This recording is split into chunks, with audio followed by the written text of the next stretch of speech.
1971年创办的嘉义市大业国中，过去伫嘉义地区是大家人拢想要读，因为少子化，即阵大业国中转型做实验学校，也配合嘉义大学来设计课程。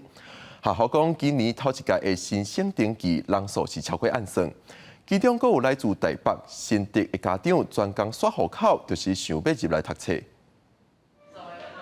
全班的学生利用中心平行的方式，把椅仔踩伫桌顶，这是老师替学生设计的课程。隔壁的教室，老师教学生用废弃物来做衫，来讨论海洋污染的问题。木的课程，那学生在教室里面会接触到木的东西，就是课桌椅。所以每个学生用他们那一套课桌椅，自己找到重心，感觉做到那个重心平衡，就可以立起来。现在这些课程就可以让我们自己亲身体会到里面的知识之类的。嘉义市大业国中过去是传统的学校，因为少子化的情况，即马转型来做实验教育。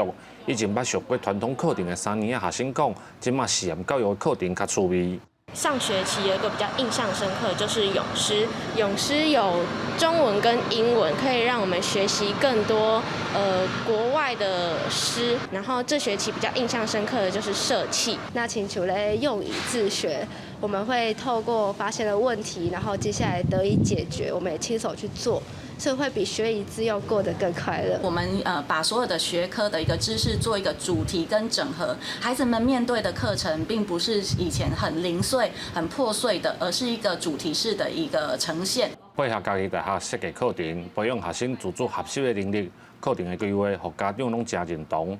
校长讲，4班计共80位，招生第一阶段就超过人数，嘛和过去因为少子化歹招生的状况，头摆有了改变。记者林慧婷，嘉义报道。